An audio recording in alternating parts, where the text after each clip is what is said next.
Luluto tayo ng ginataang papaya. Ito yung ating mga panlahok natin. Bawang, sibuyas, luya, sili, na dahon at chili green, at atay balunan.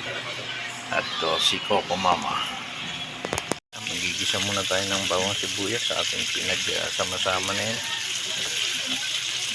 Nilagay muna natin yung ating atay balunan, ang ating lahok. Saka natin bubusan niya ng gata. Saka natin lalagay yung papaya. Mga katiyan ay nilagay na po natin yung gata. Tapos isusunod na natin yung papaya. Mga katiyan ay good morning, good morning. Yung ating menu ngayon. Ito na yung ating papaya. Nilagay na po natin yung papaya natin.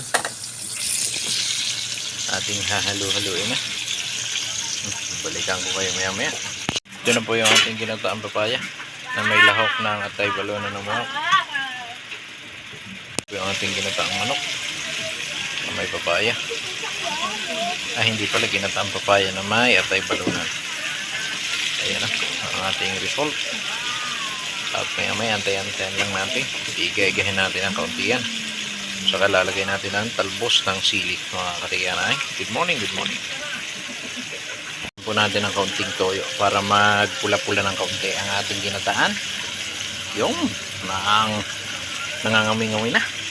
Siyempre lalagyan din natin ng kaunting sukang tuba. Ginataang papaya na may atay at malapit na pong maluto. Napakasarap po niyan.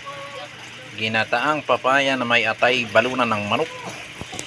Talaga namang mapapadamak ng kanin. Ano po yung ating ginataang papaya na may atay balunan ng manok, mga katiyan. Talaga namang super yummy na po yan. Maya ilalagay na natin yung siling dahon.